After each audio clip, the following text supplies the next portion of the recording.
It's Old Timey Crimey. I am Christy. And I am Amber. And we are here with your historical true crime that's coming straight out of one of our listeners' towns. And I'm going to tell Amber a tale of mysterious notes, several dozen beautiful women, and more tangentially related deaths and disappearances than you can shake a dental pick at. Ooh, all right. I chose that for a reason. I imagine, yeah. So let me tell you a story real fast. Yes, I need to hear a story from you about your child. Yes. My child has coined a new phrase called murder accident. So we were at swim practice, and she's with her little swim buddy, and swim buddy usually gets dropped off by the grandparents. So I've never met this friend's parents. Well, this particular time this week, the father brought this child, and this man, God love him, is missing a leg and is missing an arm. And the leg is very obvious because he's wearing shorts. And so, it's super apparent. I don't even pay attention to it. I'm talking to him, really nice guy, and our kids are getting along famously. They do their swim lesson. They come out. We get dressed. We go to leave. Now, the father is back to pick up his daughter and is standing right by the first set of doors that you have to exit the pool area. And, of course, my daughter, "Excuse me, sir, what has happened to your leg?" And this guy takes it like a complete champ and is just like, "Well, you know what? I was a bad kid and I didn't listen to my dad. So you should always listen to your dad." And, I'm trying to shove her out the door because this is not good enough for her. She needs more information. And so she's trying to continue talking to him while I'm yanking her ass out the door. I get out that door, and she goes, "That's not true." This man is still within an earshot, by the way. "That's not true. His daughter told me it was a murder accident." And so in my head, I'm like, that doesn't even make sense. Whatever. And so, I'm just, trying to, get her the hell away from him because he's already taken, a champ. I'm sure he doesn't want to tell us anymore. And I get her shoved out the second set of doors. And she's still demanding that it was a murder accident. And yelling this now. We are yelling this in the parking lot of the Y. There are people around that are staring as I'm trying to drag her to the van. And she just keeps screaming, "Murder accident." And I was like, I'm still in the parking lot. I'm like, those words don't even make sense together. Get in the van. And so I get her in the van, and I get in the van and I close the door, and I'm like, okay, now that we are in private, please explain to me what in the heck is a murder accident? Because those words in my head don't go together. And she goes, "Well, somebody tried to murder him and didn't." Murder accident. I'm like, oh my God, attempted murder is now murder accident. Okay. And she's like, "I know, because his daughter told me it was a murder accident. Somebody tried to kill him and didn't, and then that guy's in prison now." I'm like, okay. So now my favorite phrase is going to be murder accident when you don't successfully murder somebody. Or just when you try to do something in general and you fail. It's an accident. Man, did you see that creme brulee she tried to pull off? It was a real murder accident. Yep. Murder accident. God, I tried to do this podcast and it just went horribly. What a murder accident. So yeah, that is my new favorite phraseology is murder accident. I love it. I love the things that your children come up with. Yeah, I mean, she's 7. She's going to be dark. I already know. Yeah. She's giving you such good material, and it's only going to improve. I know. I can't wait. Things that come out of these kids' mouths is amazing. It's beautiful. Tried to kill him, but didn't. Murder accident. Okay. It was a murder accident in the first degree. I love it. I love it. There's such an innocence to it. Yeah. It's like, oops, I didn't murder you. And you know what? The thing that was really cracking me up the whole time is she didn't even recognize that he was missing an arm. She was so obsessed with the leg that completely missed the fact that he had a whole other limb not there. Just never even noticed. I'm like, all right. I am a little hung up on how he lost his arm and leg, but none of my business. Yeah, not my business. Not my business. Not my circus, not my monkeys. Not going to ask people how they lost things. Like, if you want to tell me, I'm all ears, man. I am curious. Everybody's curious. But, like, you don't walk up to somebody that is, like, in a wheelchair, like, how'd you get there? Like, it's just not proper. Yeah. And it's very much one of those things where, you know, if you've been within spitting distance of a child, you've experienced some of their weird word vomit that can be incredibly embarrassing. Like when my little brother was younger and I was in my teens, and actually I think I was in college, and I was taking him somewhere, and he looks at this woman he sees in the alleyway as we're like heading to my car, and he just like tugs my hand. Sissy, why is she so fat? They do that all the time. Nice and loud. Lady turns around and glares at us. I'm like, no, honey, no, let's go. They do that. They call it like they see it. But just imagine just like walking around to strangers and being like, tell me about the biggest trauma you've ever had in your life. Mm-hmm. Yeah. Like, tell me about the worst day you ever had. I want to know. I'm guessing it's that day, but prove me wrong. All right. Well, I'm going to tell you about somebody's worst day here, actually. Let's hear it. So, yes, this is the story of Dr. A. Leonard Siever. Was he a dentist by chance? He was, in fact, a prominent dentist and man about town in Pasadena, California, hometown of listener Reagan Hudson. All right. Hey, Reagan. Long-time listener, too. He's been with us since, like, the beginning. OG. Practically, yeah, OG listener. So, all right, Dr. A. Leonard Siever, this guy, I can't wait to tell you about this guy, all right? He had quite the persona. So he was born, depending, either 1889 or 1893. His name was Leopold Siev when he was born in Libau, which was then in Russia, but is now part of Latvia. And he came over to the United States with his parents when he was a kid. There was a lot of emigration from Eastern Europe during that time period for about like a period of like 20, 30 years, especially Eastern European Jews, because there was a lot of oppression and segregation and just horrifying things going on. No, not for the Jews. Really? I mean, I know. It just knocked me right off my feet to hear that anybody would torment them in terrible, terrible ways. And yeah, that led to what the Library of Congress calls, quote, a wave of state-sponsored murder and destruction, which does not sound like a good time. No, it does not. In the 1880s. So yeah, I can't blame them for wanting to skedaddle out of there. Now, Leonard, as he eventually became, was the second youngest of 6 children. When he came over to the United States, he made quite a success of himself. He went to the University of Michigan, graduated in 1916, and he also got naturalized as a U.S. citizen. Good for him. Yeah, he changed his name to Leonard Siever at some point. Interestingly, the rest of his family kept their old name, kept Siev as their name, and he was the only one who changed. I really find that telling about who he was as a person. Just that he was determined to, not that he was like, oh, I must become American, but more that he wanted to distinguish himself. There's also the fact that his entire family stayed on the East Coast. Most of them around New York and a couple in Baltimore. And meanwhile, he moved all the way over to California. Yeah, he's definitely somebody that wants to differentiate himself from his family, where it sounds like the rest of his family are like, no, we're proud of our roots. Yeah, and either one is fine. I'm just saying that you're going to see a lot of differentiation from other people from this gentleman. So he served in the military in the American Expeditionary Forces in World War I.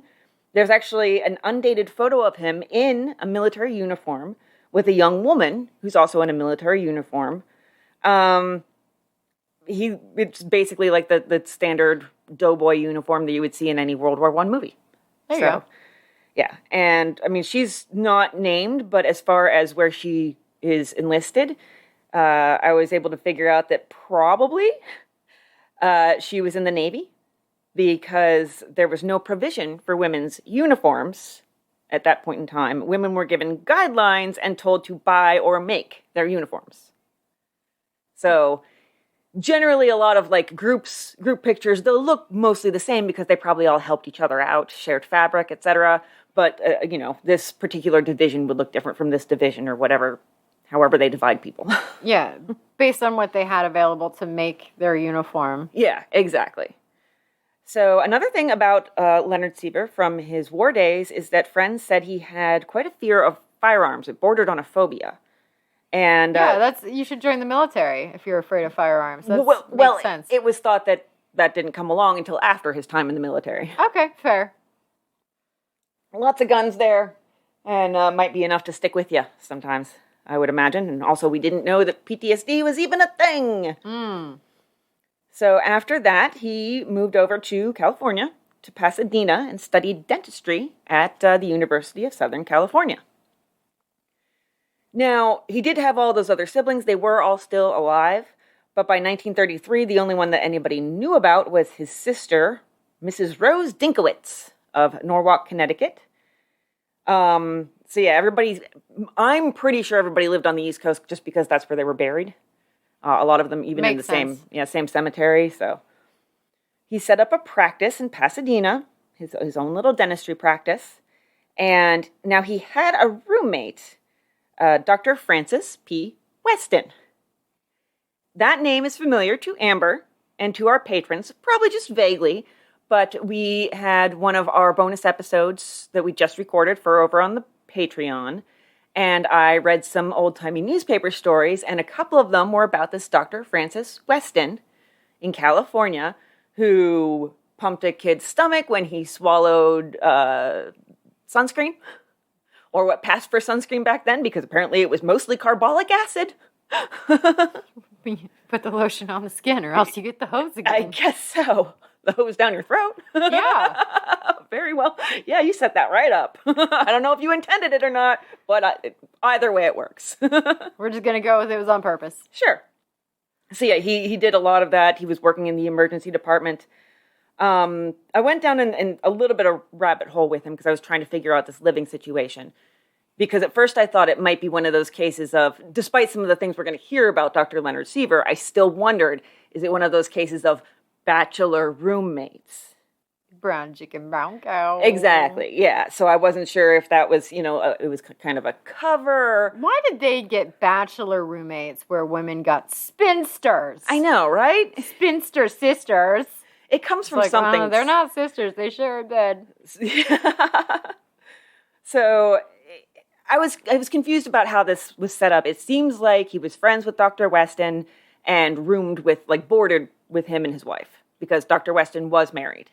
So, I mean, that's not to say there couldn't have been something going on, but once you hear more about Dr. Siever, he was too busy to be having any sort of affairs in the house. I don't know. I feel like it would make it awfully convenient. It sure would, but he was a busy man.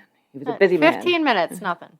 So, a lot of people that are involved in this story or that know the principal characters, everybody ended up having their own sort of drama that year that probably wasn't related to the actual crime here, but it's just so weird how everybody's like showing up in the papers. They're not just disappearing.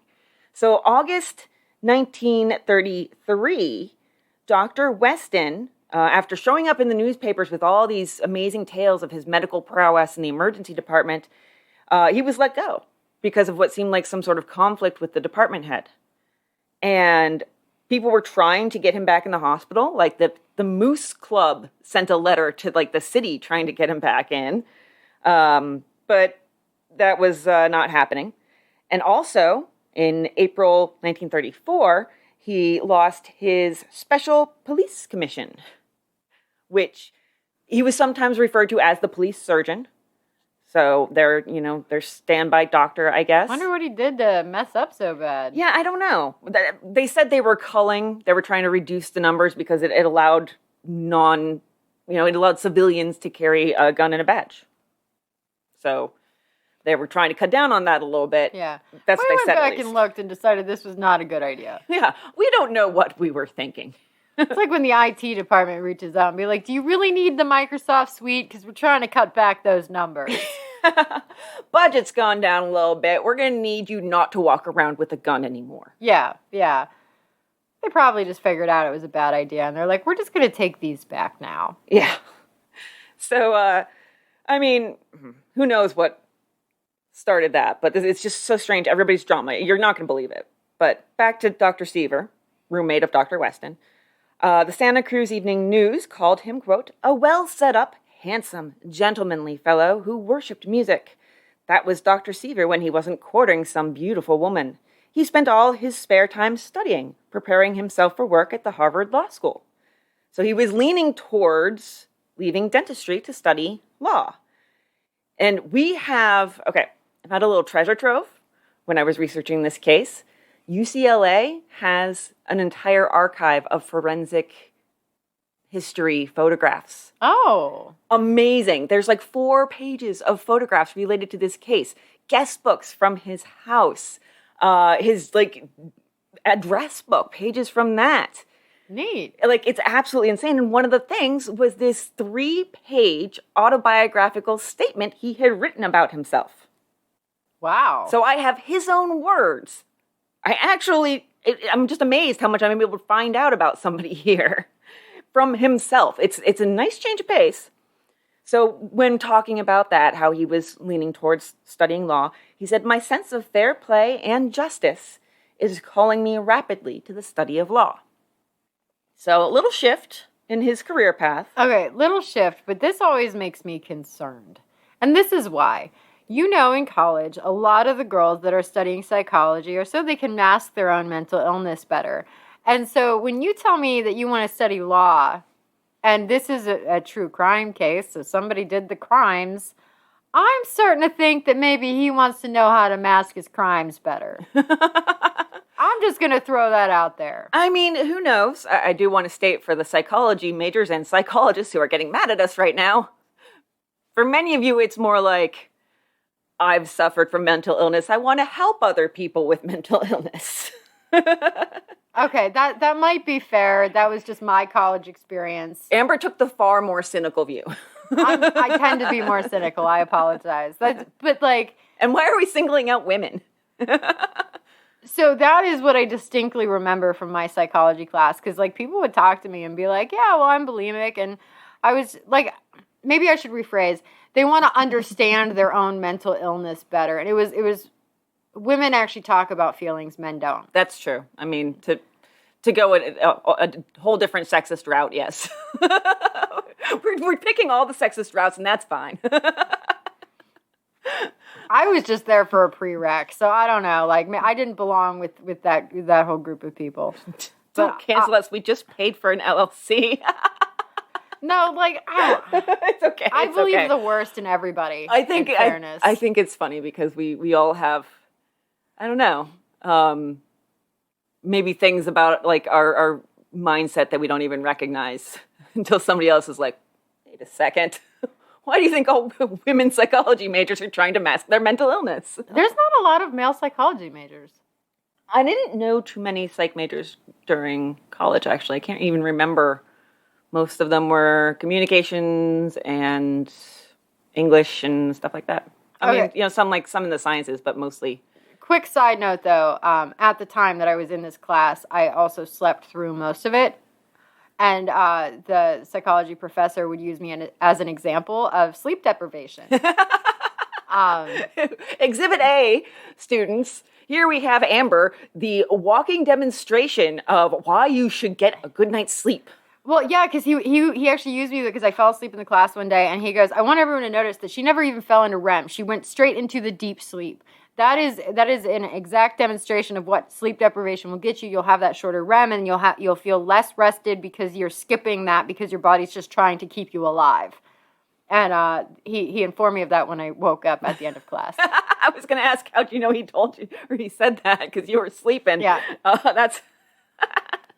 Always make sure that your message got through to every single student. Yeah, because, after I woke up, he's like, you need to sleep more. And I'm like, I work 3 jobs and go to school full time. And have a child. Kid. Yeah, there's not a lot of sleep that I have. No. Yeah. Oh, goodness. All right, so back to Dr. Siever. After that fun digression into a variety of paths down Amber's twisted mind path. I'm just trying to say I'm not sexist. I'm just as fucked up as everybody else. There you go. Throwing it out there. You're fucked up. Well, so are we. Can't be mad at us for that. So anyhow, so yes, I mentioned in the quote, he worshipped music. Yes, he really did. He used his love of music even in his profession. He kept a phonograph in his dental office behind some lovely purple velvet drapes, and he would play classical music to keep patients calm. The Santa Cruz Evening News put it wonderfully, I think, and also slightly painfully. Grinding at molars to the rhythm of a symphony orchestra playing Beethoven. Kind of makes your teeth hurt a little bit, doesn't it? I don't think I'd enjoy that. Yeah, I mean, I like Beethoven, so I'm more of a Bach girl, though. Soothing music for while I grind your teeth away. All you're going to hear is the drill. It's only for the dentists. Especially a 1930s drill. Oh. It's probably like a jackhammer in your mouth. Oh, it might actually be a small jackhammer. Probably, yeah. So, and his love of music didn't stop at listening to it or playing it for his patients. He played violin and wrote love songs, too. I, too, played the violin. He said himself in his autobiographical statement, "Music, it makes me glad, it makes me sad. It is more than a hobby. I am a slave to it. It is a sort of slavery that is very pleasing." I mean, I guess you have to really get into the metaphorical for any sort of slavery to be pleasing. Unless that's a thing for you. I don't. And I don't know. So I would say that a lot of people would disagree. Yeah, a great deal of people. The vast, vast majority, probably. So he also loved languages and Russian and Latvian art. He was a prolific reader, always the type to always have a book on hand, no matter where he was. So, if I have a few minutes to spare, I'll just do a little bit of reading. He's a nerd. And he's our people. Some articles also mention, although it's always, in the few articles where it's mentioned, it's put very obliquely, an interest in the, quote, mystic arts. Oh, no. It never really goes further than that. It's just he had an interest in the mystic arts, and he was just kind of like on a different spiritual plane. Never missed a palm reading. Now, one thing that I found really interesting about that autobiographical profile, I couldn't, and that was written in September 1933. I couldn't tell whether he was just like kind of writing short responses to prompts, as in like, what's your profession, where were you born, that kind of stuff. Or whether he made those up himself. And that was just, like part of how he decided to organize it.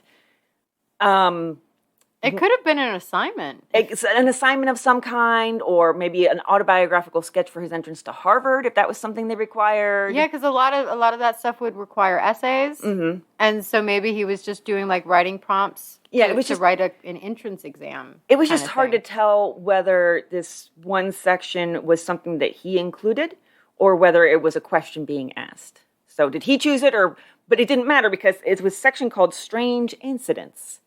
And he left it blank. You can sort of see something in pencil written underneath it, but that seems more like edits to the next section because this was typewritten and then edited with a pencil. Oh, all right. So it was something that it was important that he get it right and have it look professional, I guess. So, all right, well, let's talk about the ladies.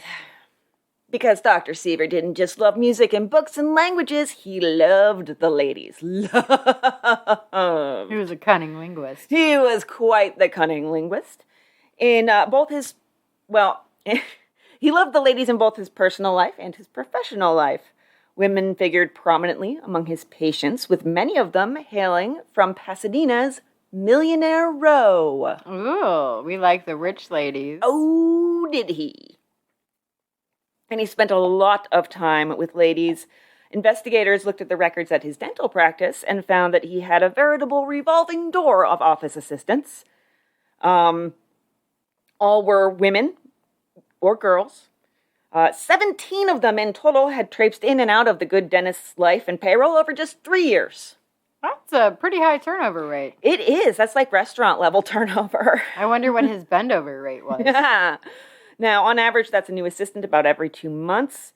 And it was said that he was temperamental and difficult to work for. Yeah, he's not giving enough time to get them trained properly before he's firing them, from the sounds of it. Yeah, or before they up and quit because he's impatient or yells at them or something. We don't really know. We just hear temperamental. And a few of them even lasted just a couple hours. So you got to think maybe it's more him than them. Yeah. Fuck this. I'm out. Yeah. If you smell dog shit everywhere you go, check your shoe. Yeah. So many of these assistants were, in fact, married, which is fine. I mean, they can have jobs, too. But the papers did seem to kind of just very, very euphemistically imply that maybe they were more than assistants, the bend-over rate. Yeah. So one of them actually had to resign after just 3 weeks because she attended a college, and the college investigated Siever's references. He apparently had to give references to hire her and found something they didn't like. So no word on what that was. There was just something in his history that they were like, nix this. Yeah, get her out of there. Don't know. And the press also mentioned, quote, others who have been at the office without working there, which to me I think is a euphemism for he boinked them in the dentist's chair. Drilled them in the chair? Yeah, drilled them. Drilled them in the chair, yeah. So. Gave him a thorough flossing. Now, as for his social life, he was very much part of society, and we'll get to that. But as far as where he spent his time, his housemate said he frequently stayed out all night and offered no explanation upon returning. Now, you might think he's out romancing drilling some of these girls. But a lot of people saw him out just wandering at night, just far away from home, just kind of... Like a sane person. He just liked to go for walks. But another gal pal of his said that actually he liked to wander the underworld district and visit strange bohemian cafes, quote, where he would seek acquaintances with feminine waifs just to talk to them. That's from the Miami News. I'm sure that was just talking. So, yes, it's kind of like, he was definitely a mystery. Even the people who knew him didn't really know him. They didn't know all parts of him, at least.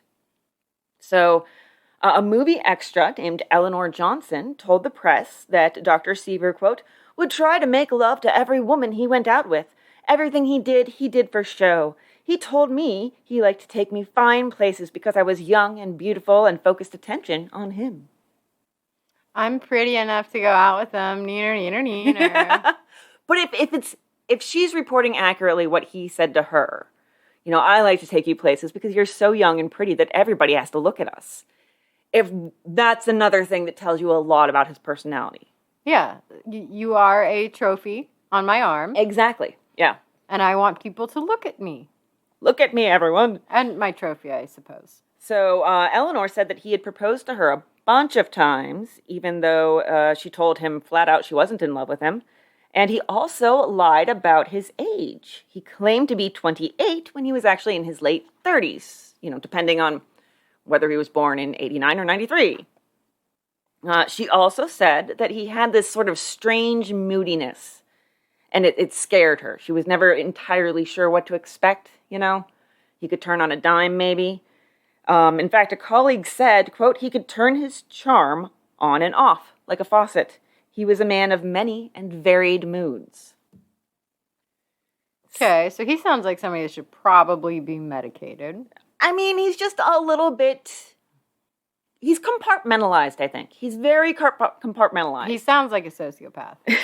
Well, we don't know. So some of his lady friends described him as, quote, a perfect gentleman, so upright that he resented off-color stories told in mixed company. Oh, he would not enjoy us. No, he would not enjoy us.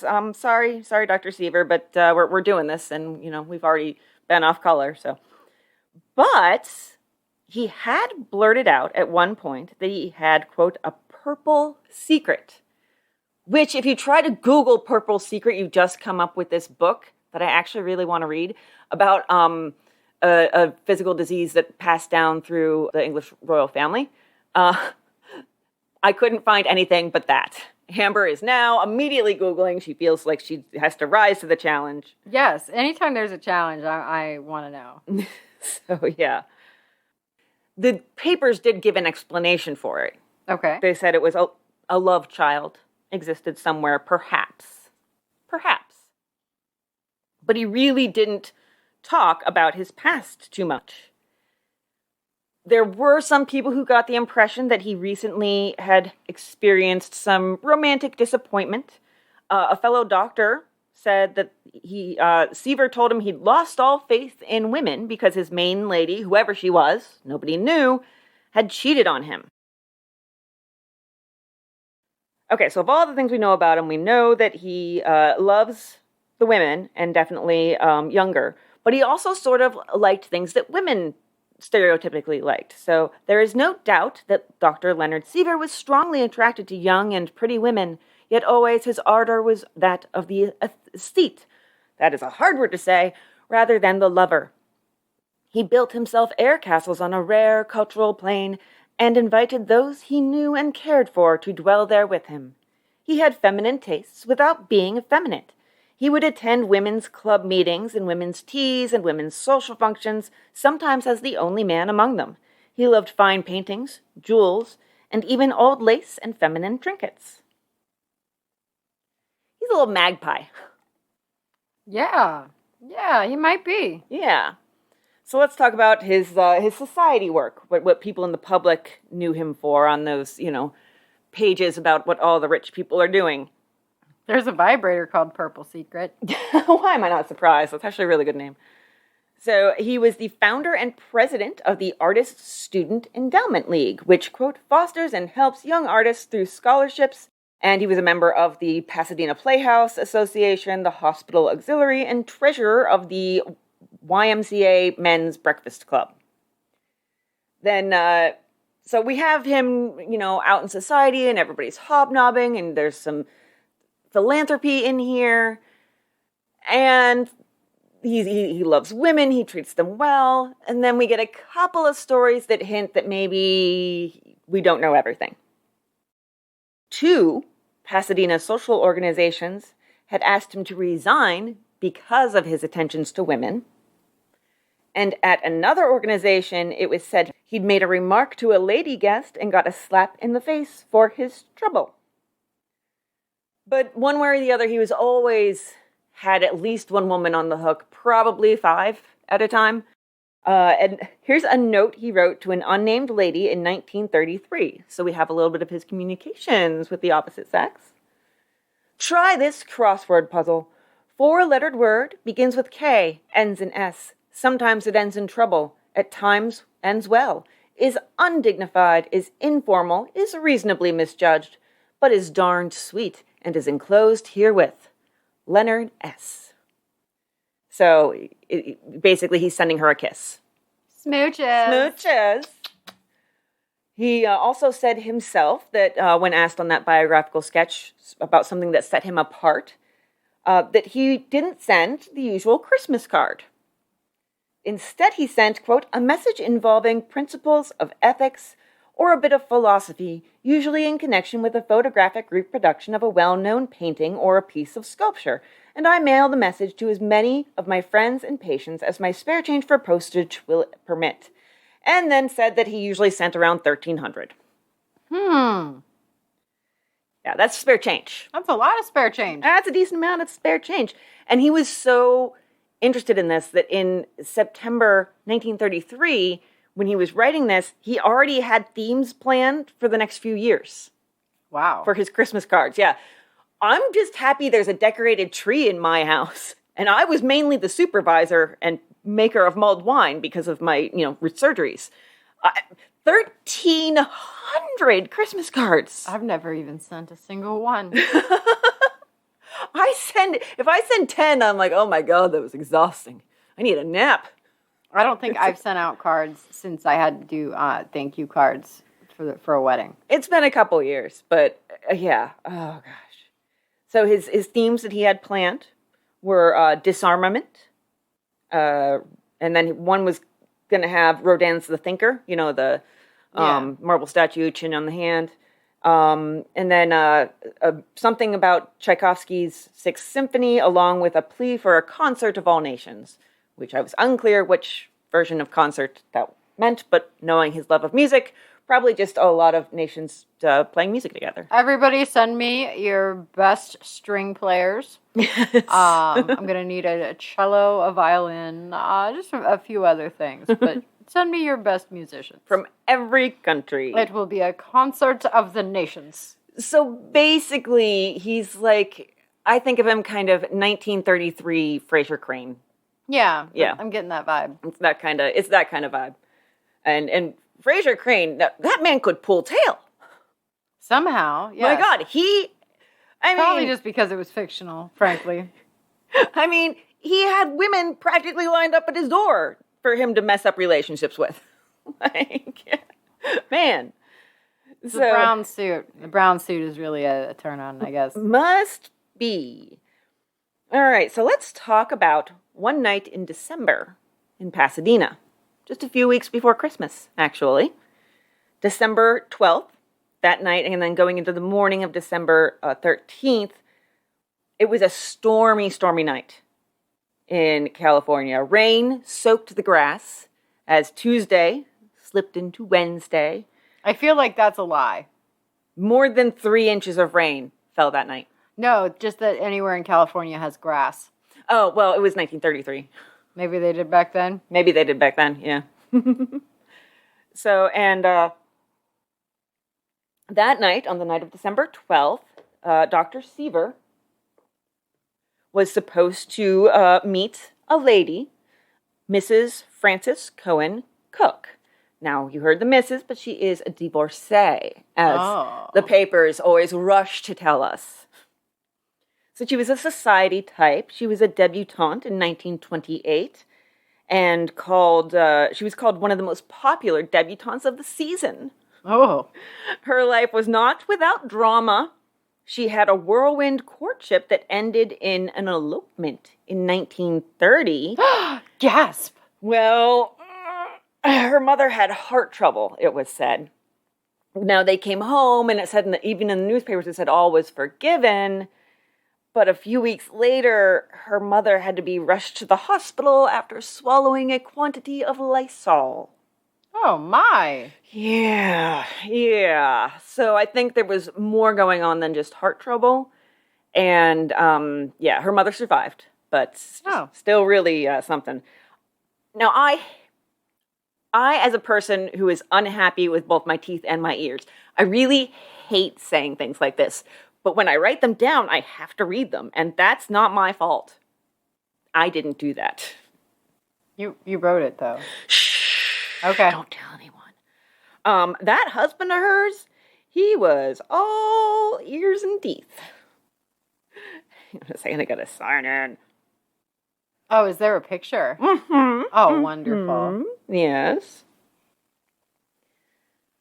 Maybe if I didn't have 70 million tabs open. View full page. There we go. So you can see both him and her, actually. And so here they are. Oh, my. Oh, my. So he looks like if Willy Wonka was a rabbit. My goodness. I don't think he has any lips. He actually has more lips than you would expect. I mean, look at it. He has so much lips, he looks like he's wearing lipstick. Oh, it does look like he's wearing lipstick, but it also looks like he's completely unable to close his mouth. There's that, yeah. There is that. And she's a cute type. Very pretty. Yeah, she's very pretty. Mm-hmm. So yeah, they had quite the drama there. Yeah, they received, it said in the paper that telegraphs were sent to them from home telling them that they were forgiven. But something still wasn't great. They had a son together who was 8 months old when they divorced in 1932 after 2 years and 2 weeks of marriage. Now, as far as Frances Cohen Cook and her relationship with Dr. Siever, it was one of those cases where the newspapers are really telling completely different stories. One article said that she hadn't met him yet. And this was like a mutual friend had arranged this night as an introduction of sorts. They would attend a gathering together. They were supposed to, I think, go play squash. But in other articles, she said outright that she'd met him a year prior at an athletic club. Okay. So either she knew him for a year, or she didn't know him one bit. I would split the difference there and say maybe she met him a year prior, just in passing. Mm-hmm. And then a friend is like, I feel like you two would really get on, so why don't I set you guys up to, like, go out together and actually have a conversation? Because, I mean, there's a lot of people that we've met in passing that I don't really even know their names. But then maybe a friend might be like, I think you guys would be, like, best friends. So, like, let me set you up to hang out. And you show up and you're like, oh, I saw you at the club. All right, yeah. Like, especially if you have a mutual friend, you've probably been in the same social situations. And it might be somebody you don't really know. But then as soon as you have a conversation, you're like, oh, okay, yeah, so you and I were at that same place at the same time a year ago. Mm-hmm, mm-hmm. Yeah, it's entirely possible it could have been kind of both, you know, that they both didn't know each other but had, met previously. And it was Mrs. Edna Herbst. No idea. Don't know. Hate that name. Don't like it. Don't like it at all. It's difficult. Herbst. Just her name sounds like a burp. Let's just call her Edna Burp. Edna Burps. Mrs. Edna Burps. We are fourth graders. And so she was the one who they were going to be meeting with, and they were going to go and play squash, which I still to this day do not know what the hell squash is. Is it croquet? Is it a card game? Like, is it like racquetball? I don't know. Maybe it's like a handball thing? Maybe. I don't know. And nobody, you know what? Let me live in my ignorance. I'm happy there. So, now, there are some tales told of another woman who came to visit him that day at work at his office. About an hour before he finished work, rushed in, attractive dark-haired young woman who dashed breathlessly into his inner office and held an excited, whispered conversation with the man. So keep that in your head. Now around 6:30 p.m. that night, he left the office with his briefcase and his umbrella in hand. The building had an elevator operator. It was a young lady, and she remembered him saying as he left the elevator, and like I said, it's very, very rainy, I may get my feet wet. Would you care if I died? What? I think it's a weird flirting. That's, you can try it as a pickup line. I wouldn't recommend it. No, I don't recommend it. It's probably not his best work.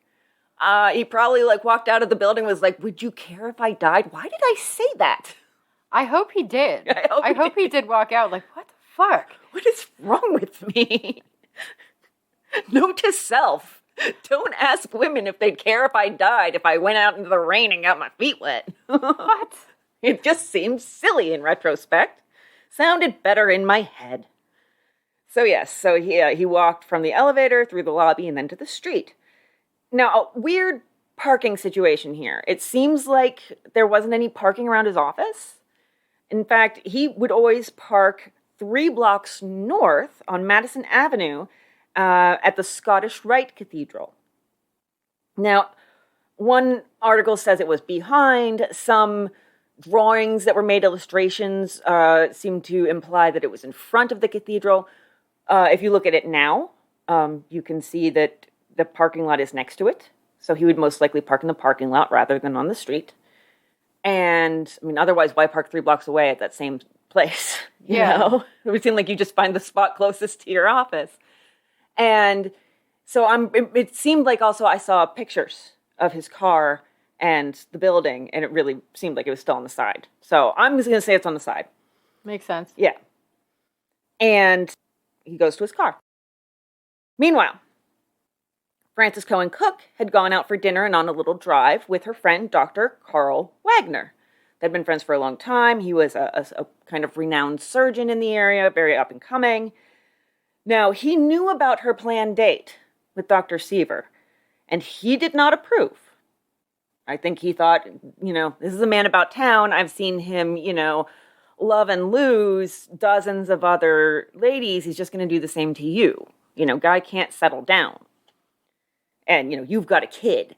So probably not a good pairing. Yeah. And the way it's talked about in later articles, it does feel like they maybe had an argument during the drive, Francis Cook and Dr. Wagner, and everybody's kind of delicately trying not to mention it because they don't want that to throw shade his way. And so they go on their drive, chat, discuss, about the whole Dr. Siever thing, and then he drops her off at her home where she's living with her parents now. Either at 6 o'clock or 6:50, and those were honestly both quotes from her. Direct quotes. We're having trouble keeping our story together. It's really, really just there's always two choices.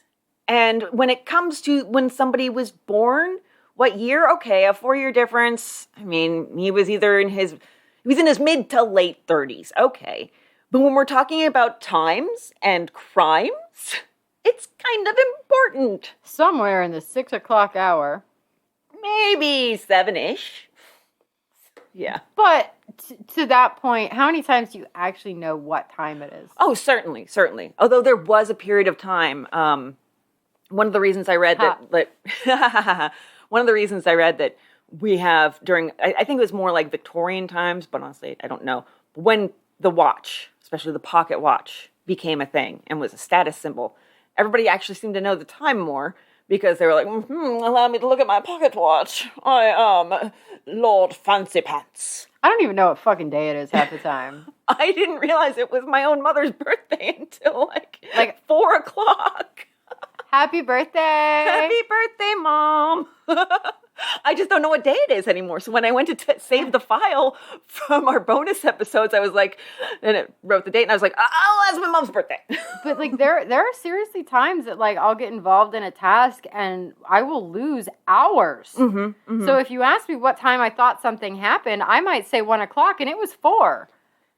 Yeah, absolutely. I never understood how, without any other sort of evidence, we can take people's word at what time something happened in, any sort of case where a crime is involved. Yeah. Well, I mean, especially in this day and age, you have a clock on your laptop, on your phone, on your watch, on your tablet, on your stove, on your microwave. Like, there's timekeeping devices everywhere near us, and I never know what fucking time it is. I know, same here. And back then, it was even worse. You had, like, a wall clock in the hallway. And maybe it needed to be, I don't know, fixed or reset, or I don't know what they do with clocks. but they lose time. Guy. I don't know. They lose time over time. Yeah, call the clock guy. They lose time over time. It's really hard to avoid saying time when you're talking about literally how we find out what time it is. Now we know how Cyndi Lauper feels. When we talk about timepieces, time after time after time. Time after time. So, we're doing a great job of staying on track. Oh, it's fabulous, yes. So, yes, there was this plan. They were going to go play squash. She got home at 6 or 6:50, and their meeting time was supposed to be 7:15. So she had time to spare, was probably already dressed because she dressed for dinner. And so Dr. Wagner drove away, left her at her house. Their meeting time came and went. But Dr. Siever never came. He never picked Frances up.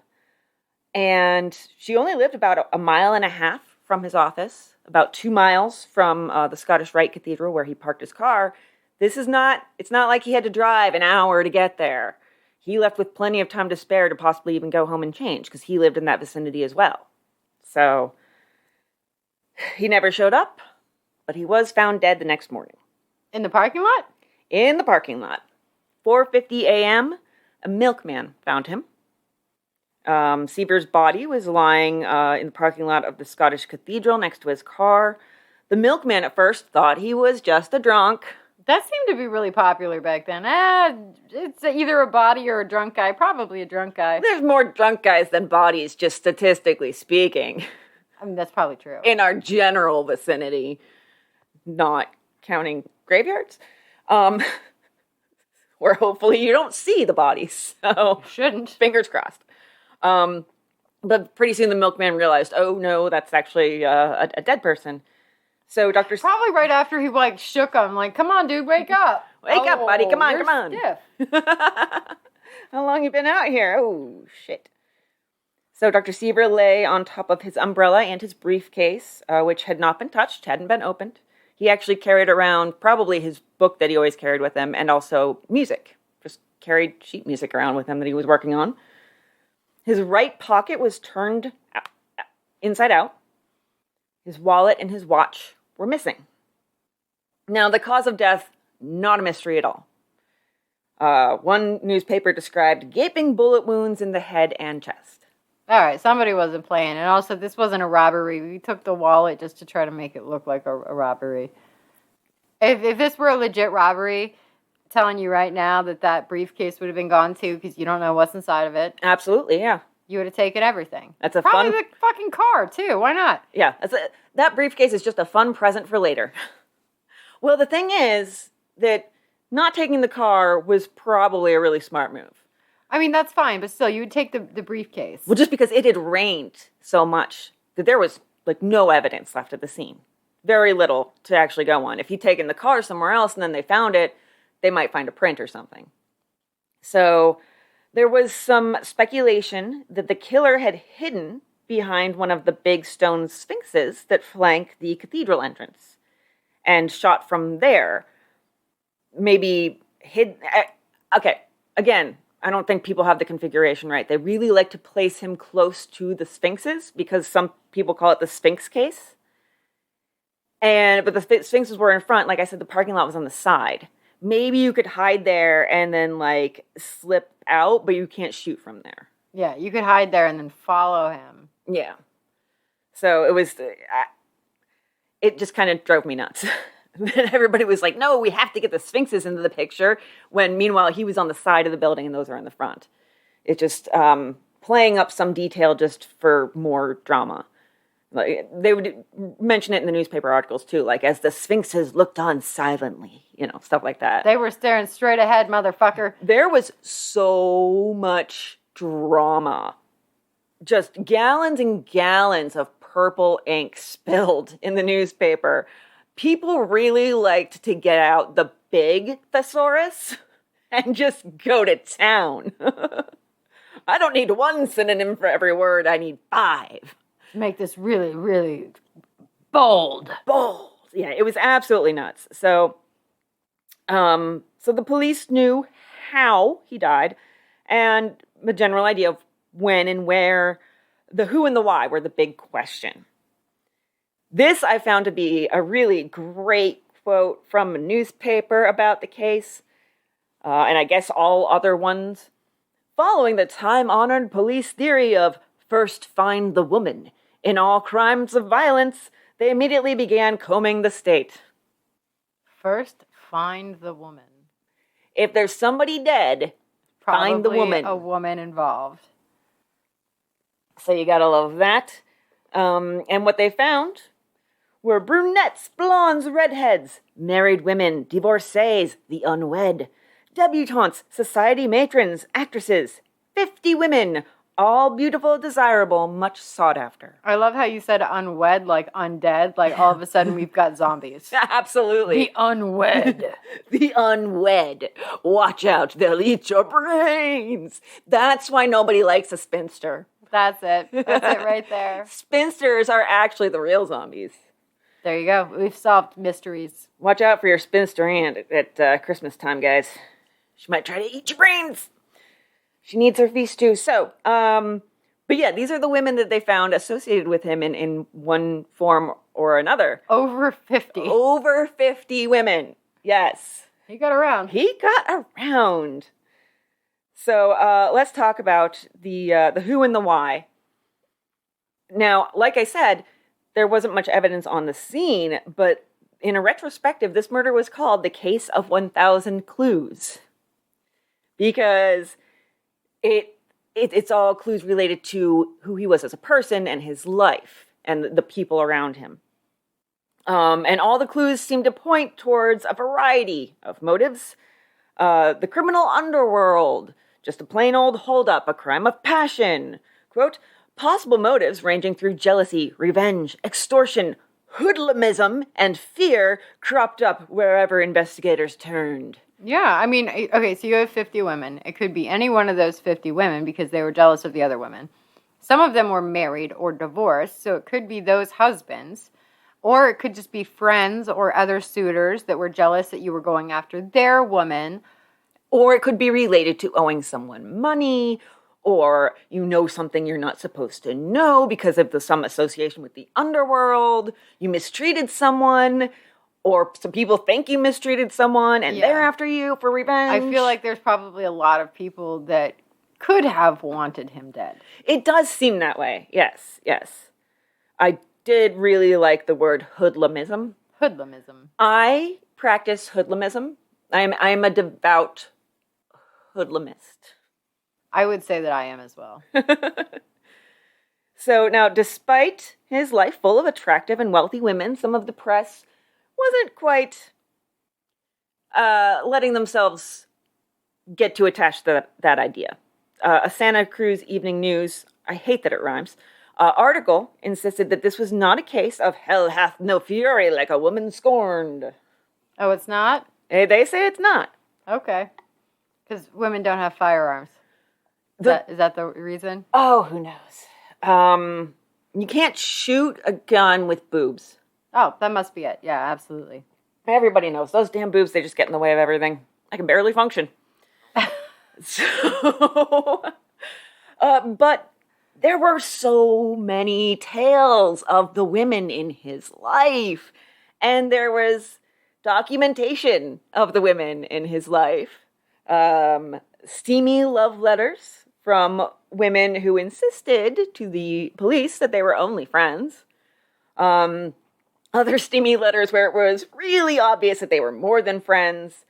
And, quote, some of the letters told of clandestine meetings in no unmistakable words. So it a little graphic is what they're saying. So basically in this day and age, his DMs would be completely full. Yes, and if you want an example of something that might have shown up in his DMs, one of them with the name suppressed was published in the paper. Oh. I am going to read it and hate it. Oh, good. Let's do this. Oh, get ready. My daddy dear. Oh. Yep. It does not get better. I don't like it already. Don't like it. You came to me last night in my dreams, so sweet, with your two precious lips, so warm, so passionate, and so loving, like no other woman knows. Oh, Daddy, I love you. I even heard the words of love my lover uses. Daddy, Daddy, what have you done to me? Could any man ever possess me like you have? No, impossible. For love we are created, and yet for love I have suffered agonies, baby. And then, hang on a second, I gotta get to the second page. Come on, tablet. I like baby more than daddy. Yep. Daddy makes me deeply uncomfortable. Oh, I don't like it. I was very much like, as I was bringing this clip in, I was like, I hate my life sometimes. Why do I do this to myself? I could just pretend I didn't find it. That would be fine. No. I have to actually read this out loud to human beings. Like, I read a lot of porn. Like, a lot of porn. That's pretty much all I read. And any daddy book is immediately gone. Oh, nope. That's terrible. Yuck. I don't want to yuck anyone's yums. I mean, if that's what you're into, I guess that's fine, but this makes me deeply uncomfortable. Okay, so it seems like we have to pause because... you can't find the second half of Daddy? It literally killed the app on my phone. Okay, look at this. Okay, well, now it's working. It felt how uncomfortable you were and was like, I'm going to give you a break and crash. Yes, and I appreciate that very much. It was desperately needed because now I have to continue it. All right, here we go. Maybe there will be a way out. Now I can't say a thing. And then there's a blank where her husband's name had been. Oh. So we'll call him... Mommy? Uncle. No. Oh, God, it's all terrible. Brother. We'll call him Brother. Brother is not well. He has this fever. Of course, he is not in bed, but he takes pills all day to keep his fever down. He got it in Africa. I had it in Egypt. It makes one feel miserable and depressed at times. Again and again I say, I love you. Forgive me, Daddy, please. I love you, I love you, I love you forever. Only death can part my love for you. Even if you got married, I still will say I love you, your devoted baby. Ew, ew, ew. Ew. And also, I want to point out that her husband got it in Africa and she got it in Egypt. Egypt is part of Africa. Oh, of all the things you want to nitpick, of all the things you want to point out, geography? Not the 18,000 times she said daddy? I would like to block daddy out of my head. Same. So I would like to point out that Egypt is part of Africa. So, as far as more evidence, oh God, they had hotel receipts from visits to Arrowhead Springs and Palm Springs that he'd taken with ladies, signed photographs from women that they'd given him as mementos, just photos. Now, there was another story about an unnamed woman who he got pregnant. The purple secret. Who then went on to have an abortion that killed her, and her brothers had threatened to kill Siever. Ah. So there's that story, although never any more specific than that. So it really felt like there was a high probability that was gossip. Could have been gossip. Could have been quasi-legitimate, because a lot of gossip does have a shred of truth in it. Yeah. And then there was that idea of the underworld and such. Some little bits of seaminess that kind of seemed to be at least adjacent to his life.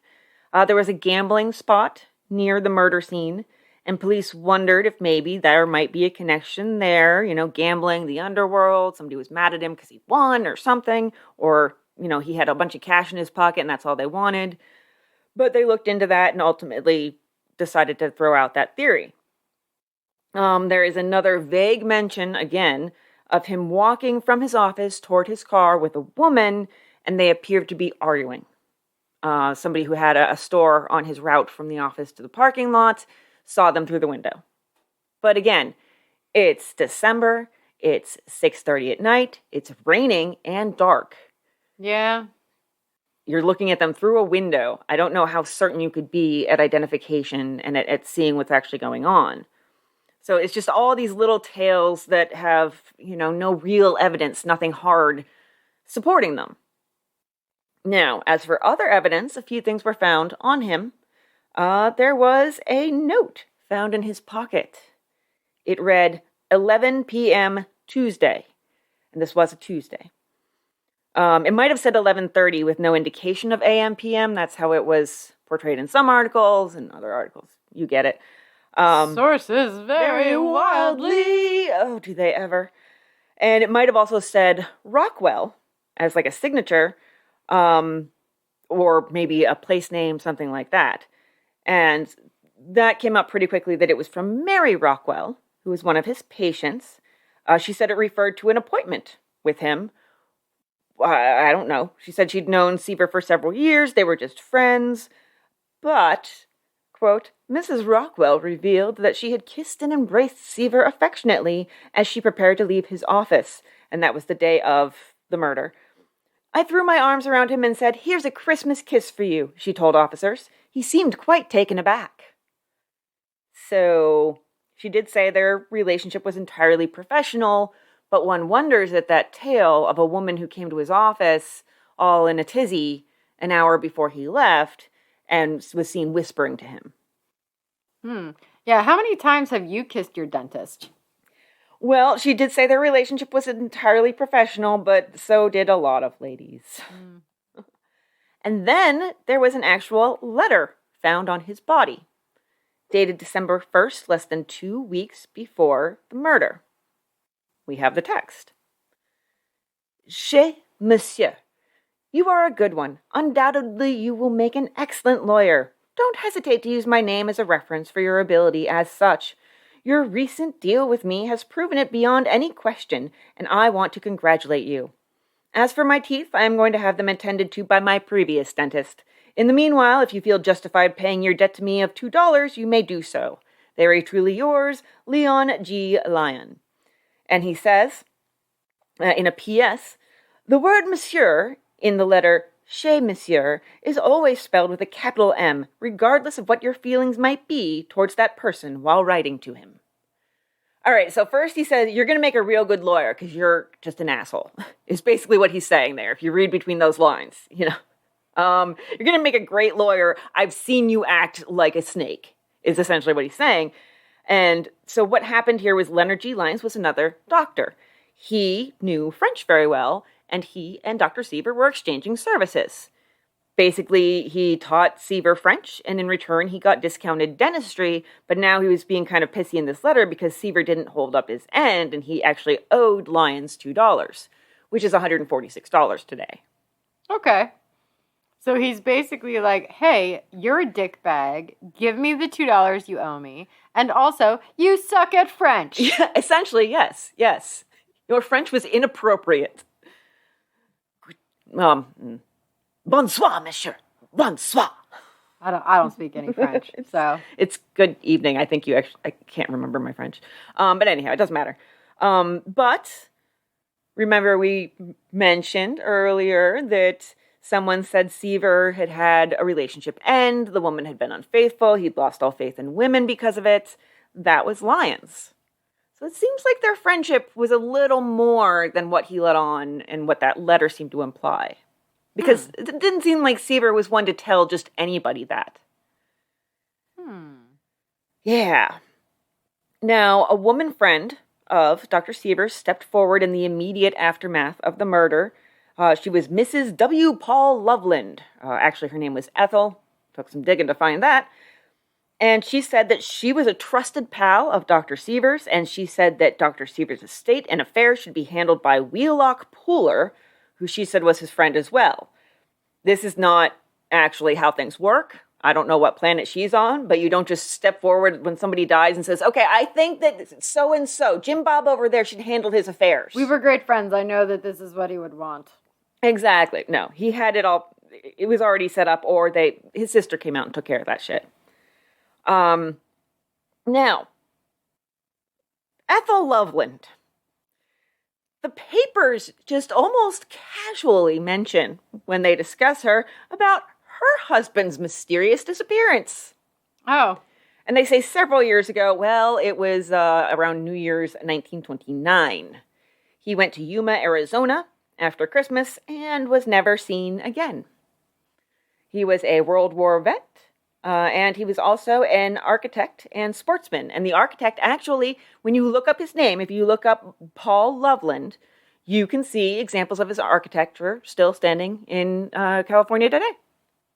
Some of them have been for sale recently. Very nice, very much the California, kind of Spanish-style architecture. Really just good stuff. Cool. So, but he disappeared and was never seen again. There were a couple instances where it would be there was a body found in a shallow grave somewhere around Mexico. And they were like, oh, that might be him. But then in a subsequent article, it was like, all right, well, they found 2 pairs of eyeglasses on him, but his wife says those aren't his eyeglasses. So it was all very murky and nothing ever came of it. But if his wife did it, of course she's going to be like, that's not him. Yeah, it was kind of weird. I'm just saying, like I said, there's all this drama around the people that knew him, that knew Dr. Siever. Lots of secrets. Lots of weird secrets, lots of weird bumps in the road that are happening for reasons unknown, but there's probably a reason behind them. And so then there was whether or not Dr. Siever was engaged, or how many women he was engaged to. This particular article, when mentioning Mrs. Loveland, is unclear as to which it is, just because of some, I'd say, a pronoun issue. Among those questioned today was Barry, B-A-R-R-I-E, I guess it's Barry. It's a woman. Barry O'Daniels, close friend of Mrs. W. Paul Loveland, society matron to whom Dr. Siever once was engaged to be married. It's just unclear whether society matron is Mrs. Loveland or O'Daniels. And so, don't know. They probably both were. Yeah, probably both, yeah. Now, like I said, his sister came out to deal with his affairs, and she said he had no enemies that she was aware of, and she had no possible explanation for his death. But as far as women were concerned, she said that he'd recently told her in a letter that he had just decided not to marry. So despite him proposing to every gal in sight, didn't have any real plans to follow through. He was just recycling those rings. maybe that's how you get him to go to Palm Springs with you. Maybe. So now, despite the missing wallet and the watch, much like you, the police were quick to shut down that idea that it might have been a robbery. They thought it was a ruse, try to make it look like a robbery. They also said they didn't think it was any sort of a hit job. I think their reasoning's a little shaky here. They said no professional would use a weapon like the cheap .32 caliber that was used against Dr. Siever. They don't necessarily have that. I don't know. They were never more specific about the gun than .32 caliber. So I don't think they actually did any sort of ballistics, or if they did, nothing resulted from it. Like checking this. Yeah. But I feel like a hit job, though, too, but wouldn't have gone to the trouble of trying to stage it as a robbery. Yeah, that too. Because if you're somebody doing that professionally, you're probably, hopefully, good enough at your job to not have it be obvious. Yeah, and I feel like a hit job would be like one through the head and done. But this was multiple gunshots. Head and heart, yeah. So, now they felt that actually it was the umbrella that told the whole story. His umbrella was unopened, or closed, all right? So it had been raining that night. They thought that somebody had walked with him, holding their own umbrella over him until they got to the car, and then shot him. I think that's a leap because he was found next to his car. If you have an umbrella and you're getting in the car, you close it. True. I mean, it just seems silly to me to think that he wasn't using his umbrella just because it was closed. Well, yeah, you're gonna. When you're getting in your car, umbrella doesn't quite fit. Either could have been true, though. Like, it is totally possible that somebody came up and was like, hey, let me talk to you, and put their own umbrella over his head, so he closed his own. It's possible, yeah.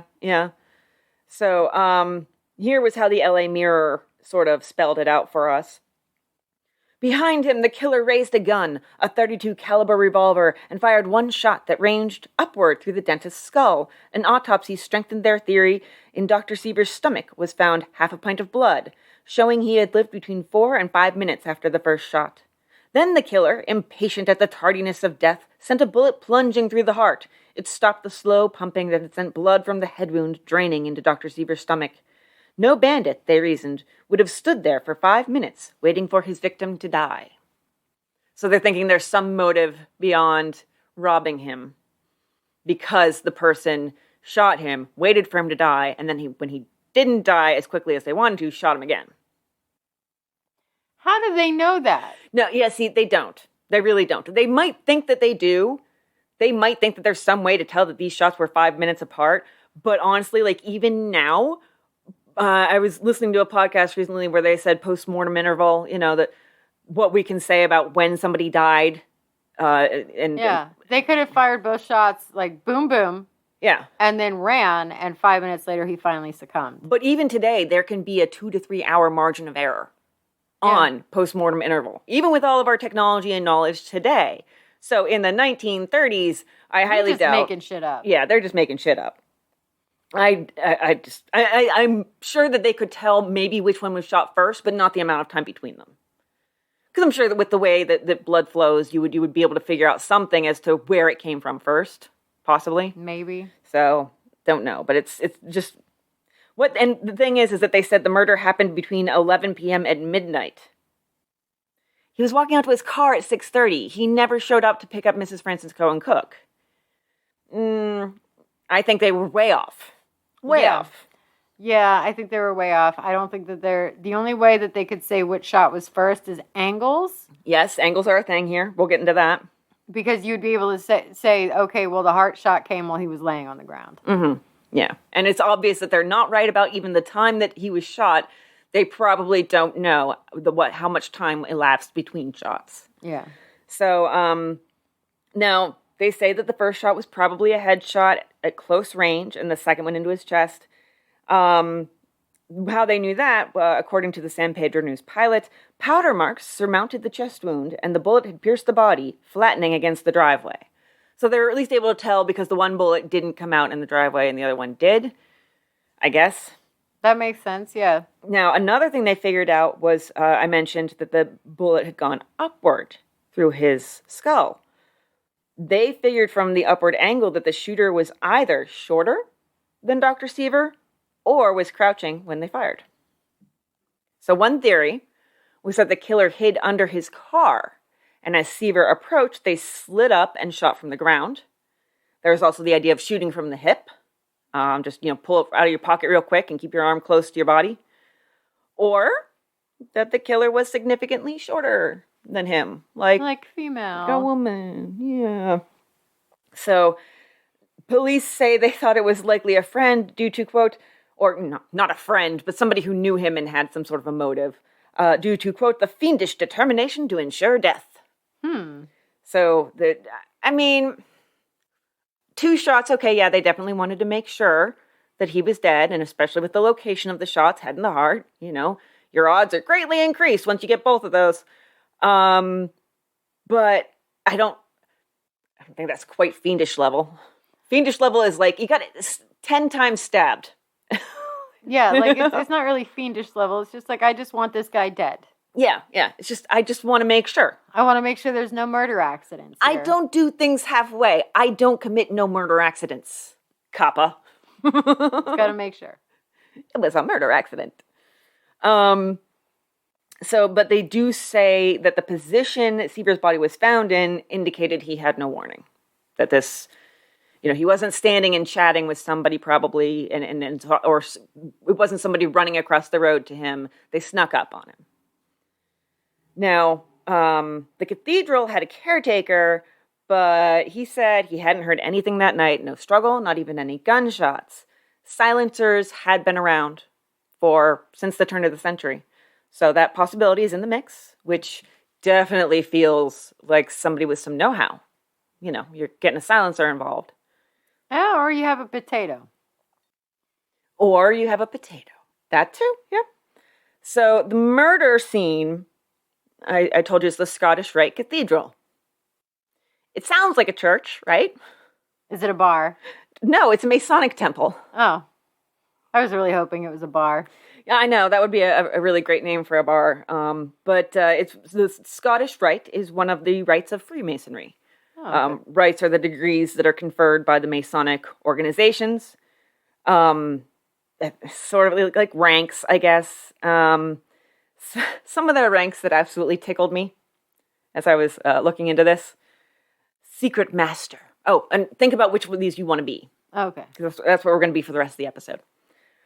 Intimate Secretary. Oh. Perfect Master.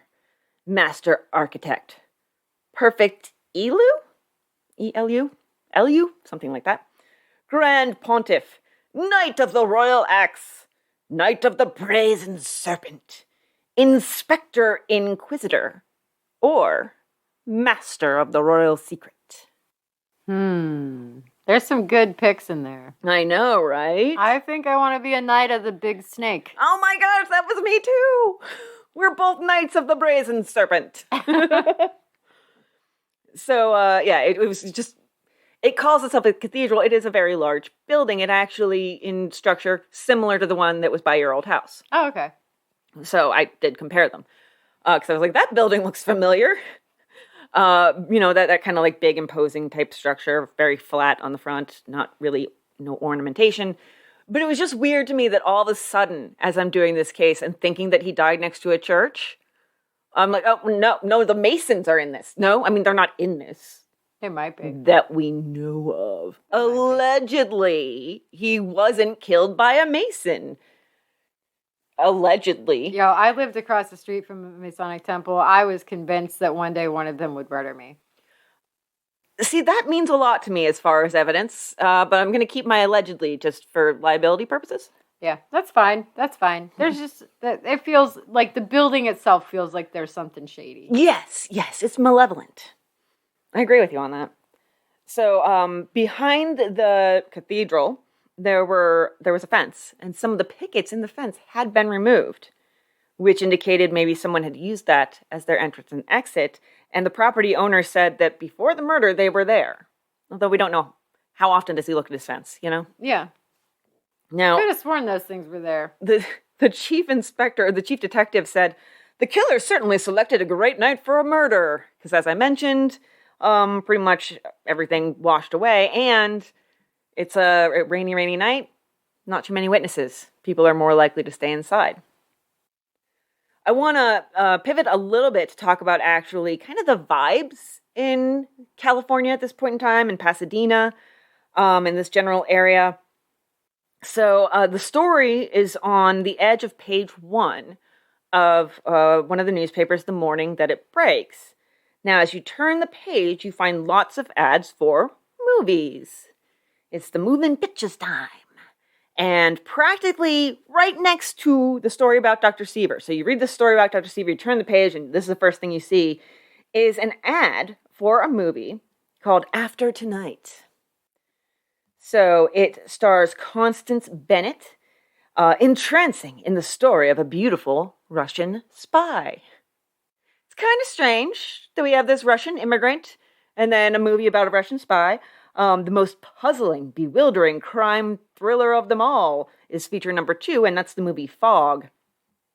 Now, the synopsis of After Tonight: while romancing a beautiful Russian countess, a captain in the Austrian intelligence service is assigned to capture K-14, a clever spy who has so far managed to remain undetected.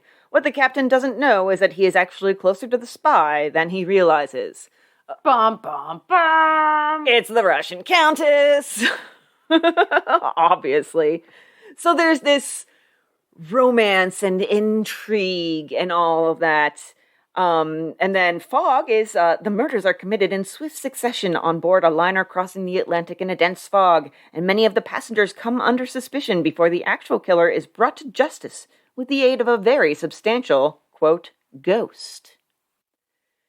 So there's all this definitely love of mystery. So I can really see that this area was primed and ready for a murder like this to capture their attention. Something with mystery, something with romance, something with intrigue. And drama. And just a little hint of dirtiness.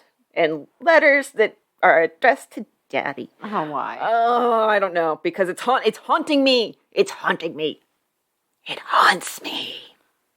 So in the beginning, of course, there was all this talk of, as the case was starting to really pick up speed, some rich, glamorous, gorgeous redhead from Hollywood said to be an aviatrix, so lady pilot, with a flair for bizarre and elaborate parties. I like her already. The San Francisco Examiner said, love, twisted by jealous passion into a murderous desire for revenge, was the apparent motive for the weird crime. Now, they didn't say they thought the redhead did it, just that she might have some clues. So you can see now we're introducing a mysterious redhead. Oh, the mysterious redhead. Yes. Yes, it was probably her. We all know about them redheads. We all know they're trouble. Trouble everywhere they go. Now, they did eventually name her. Her name was Peggy Lejotte. They finally found her, and it was a really a letdown from a drama perspective because she just didn't have any information for them. I think she might have even gotten just pulled in by accident. She might not even really knew him. Yeah, it might not even be the same redhead. They're like, you're a redhead, you match the description. And she's like, I might have been in the same coffee shop as him one time. Yeah, exactly. It was Starbucks, man. I don't know. So they also questioned Frances Cohen Cook. She told them, at that point in time, her story was that she barely even knew the doctor, and that this was kind of their first date. Then they questioned Dr. Wagner. Remember, that was her surgeon friend she was driving around with that night. He said he dropped Frances off, and then he went to do a house call, and then he went to a party at the Pasadena Community Playhouse, and it seemed like his alibi checked out. That's a shame, because he was one of my prime suspects. Yeah. Keep his name in your head. Not for that reason, though. Just keep his name in your head. And so they questioned all of his lady friends, of course, but that only seemed to add more confusion. Because all these steamy letters, they had the guest books and autograph books and stuff like that I mentioned. They're trying to find members of his circle. And everybody's being kind of vague about their relationship. A lot of these women are saying they're his friends, but then, of course, they have letters written in almost graphic detail about nights spent together in Palm Springs. And it seems like maybe they're lying a little bit. So, yeah. We were just friends. I have a letter here that says you were boinking. But no, it was just really friendly. It was for an assignment. We were writing stories to each other just to keep each other entertained. It's really boring in California. It's so boring. I have a ball and a cup, and that's it. And I'm a grown adult. So there was also this idea that maybe somebody had threatened him or something, because he'd reportedly come to his office building earlier that week, and he just made a stop on a Sunday. The office lights were on.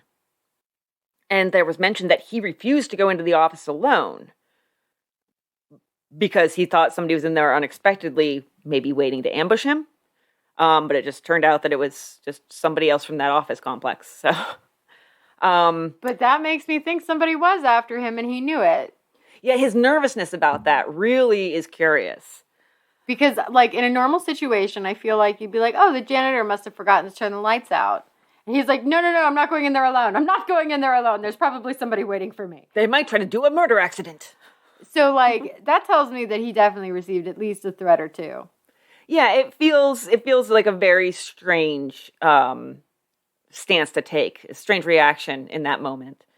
And happening just a few days before his actual murder, It only seems stranger. Then there was the promissory note. Another Pasadena doctor, unnamed, had it in their possession, signed by Dr. Siever, but they couldn't find any more information out about that. It was for $8,500. That's about $181,000 today. Damn. So that is no small potato chips. Yeah, so, like, this other guy's like, he owes me a lot of money, so I want that from the estate. And all the police are like, whoa. Why did he give you that? Don't worry about that. No, that's not a concern. Don't worry. I just need my money. So they suspected maybe something extortion adjacent, but they couldn't trace it to whoever was holding it. So that petered out. Like I said, this is the case of 1,000 clues. Just all these random things keep on popping up, and you never really know what's going to come next. And because there wasn't enough going on already, Francis Cohen Cook got a package containing Dr. Siever's wristwatch. Ooh. And a note demanding $5,000 from her. For what? Okay, so I'm going to read you the note. You are in a hot spot. You want to know real truth for $5,000. I give complete information. Also pistol, 32. I think pistol has finger marks on it. Fingerprints, I would imagine. Yeah. I swear this is truth before Gott. G-O-T-T, as in the German, yeah. I was in Brookside Park Wednesday, December 13th, and saw a party hide these evidence. Answer Examiner, Class 120. That's a request for them to answer in the personal ads in the newspaper. Signed, Mabel.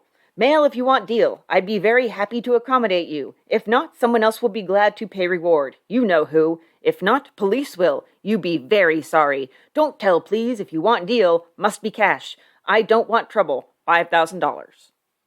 So maybe Mabel finds this in the trash at the park and was like, all right, I have all this. I want money.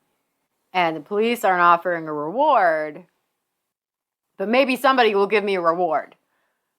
Well, the police actually didn't believe that it was even, they didn't think it was real. You get the grammar in there. Mm-hmm. It was not very literate. And they thought it was actually someone trying to hide their identity through, like, masking it with these horrible grammar and writing with their non-dominant hand. See, and you know what? I thought I was cynical. Maybe I'm not, because part of me is like, this is probably just an immigrant, because at the time there was lots of immigrants and we're not very well versed in English yet. And the got is kind of a giveaway of maybe this is just an immigrant. And even though English is their second language, maybe they're not super great at writing in it. See, that strikes me as entirely possible too. And the got would be an easy word to stay in your vernacular to be the one you use instead of God because they're so close together. Yeah. You know, it's not like people will notice a huge difference and be like, what did you say? No, it sounds really close to God. Yeah, and I mean, think about it too, is if you went to school all through your youth over in, say, Germany, and then you move to the U.S., you're not going to go back to school to learn it all again. You're just going to have to pick it up in bits and pieces as you go. Mm-hmm. Yeah, it definitely seems like it could very well have been an immigrant, or it could have been someone trying to make it look that way. Yep, could go either way. It's really a tough call there, but they decided to try to maybe compare the handwriting between the note and the love letters. No match. They also did handwriting tests of the non-dominant hands of principal figures in the case and got nothing. However, one interesting thing to me is that I said non-dominant, but every time I said non-dominant, they said left. So left is like the default non-dominant hand. That hurts my feelings. Okay, but imagine if people just assume that everybody wrote with their right hand and nobody writes with their left hand because it's been beaten out of them. Okay, so if everybody just assumes that, then the person who actually is a lefty wrote it with their right hand, and then they come in and they're given a test where they're asked to write in their actual dominant hand. But everybody else doesn't think it's their dominant hand. Oh, yeah. That could just accidentally work out for you. Or at least be like a reassurance when you're writing the letter that like, okay, they'll probably just assume that somebody wrote it with their left hand because they think that's everybody's non-dominant hand. Or somebody who's ambidextrous. Yeah. They're not even considering these possibilities. They're like, left hand, all of you. Everybody write with your left hand. All right, thank you. Yeah. So they didn't actually get anything out of that. Didn't work out anyhow. Francis Cohen Cook did put that note in the classified section. It said, interested, difficult to raise entire amount. Will wait your further directions, or if you desire, phone me. Answer delayed a day because wrong address on envelope. Mabel. So it's interesting that she used Mabel to sign it back. Maybe she read it as like their letter as answer examiner class 120.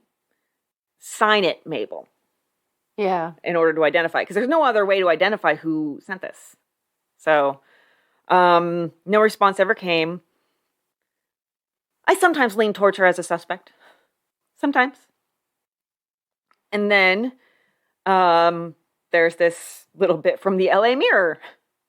A final angle of the immediate investigation centered on the rumor that the dentist had known both of an abortion ring and of a circle of sex perverts in Pasadena and had threatened to expose them. Not the sex perverts. The sex perverts are going to commit some murder accidents. Calling it for a band name. Okay, so sex perverts band name, and first album is called Murder Accidents. Yep. Perfect. I love it. Yes. So, now, here's a kind of, here's the thing. There were some personal documents later found in his belongings, which included notations of hundreds of dollars over time sent to two separate women. Sounds like he might have some child support or alimony payments. Or slowly over time paying them back for an abortion. Oh. So that idea kind of is like, something's definitely, I mean, just odds alone. And of getting pregnant with all the women that he was clearly with.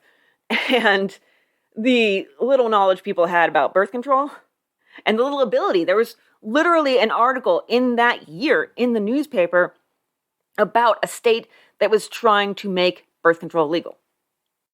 So, yeah. If birth control is illegal and you bang 50 women, I guarantee a couple of babies are going to be a thing to think about. Babies happen. So, now, slowly, actually not even slowly, like beginning of the next year, January 1st, 1934, and it seems like this is just, the paper thinks that the police are just using it as an excuse to hobnob. So, with, the rich and fabulous. This is what they say in one newspaper. The Dr. Leonard Siever Pasadena murder mystery has turned into a comic extravaganza with the taxpayer holding the sack. with newspaper photographers ordering detectives to bring in witnesses to pose for pictures with representatives of the district attorney's office, with the hotel service conveniently at hand, with meals for everybody, waiters rushing with trays of food into Bungalow 66 on the Hotel Maryland grounds, and no results. So everybody's kind of frustrated. And it continues to go on unsolved. So 1934 continues along. And, you know how I said, like, the principles of this case, lots of drama? Mm-hmm. Well, let's talk about Dr. Carl Wagner. All right, circling back. Circling back to Dr. Carl Wagner, and 1934 saw the end of him. Okay. So he was out on a driving back from a party with a young woman named Dorothy Dell. She was an up-and-coming starlet. She had kind of just blown onto the scene after actually winning Miss Universe in Texas. Oh, my. Yes. And she had gotten a job with the Ziegfeld Follies in New York, and then she got a contract with Paramount, and she had like 3 or 4 films released that year, and she was only 19. Damn. Yeah. So they had gone to an inn in Altadena, and they were headed towards Pasadena in the wee hours. This is reading from her biography on IMDb. When the car left the highway, hit a telephone pole, bounced off a palm tree, and hit a boulder. Damn. Miss Dell was killed instantly. Her date, Dr. Carl Wagner, who was driving, died several hours later. Damn. Yeah. It's a little something. So there was that drama, and there was some drama for Frances Cohen Cook. She was arrested on a morals charge in a hotel room in Pasadena. Okay. I know, it's kind of a little surprising. Well, the morals charge is usually either prostitution or something along those lines. Yeah, well, here's how the one newspaper phrased it, which I thought was funny. So she was in this hotel room with Robert B. Orthwine, who was 27, from St. Louis. The woman's arrest resulted when police went to the fashionable Pasadena hotel room to interrogate Robert B. Orthwine regarding a $25 check. There they found Orthwine and Mrs. Cook attired in street clothes, sitting at a table, sipping highballs.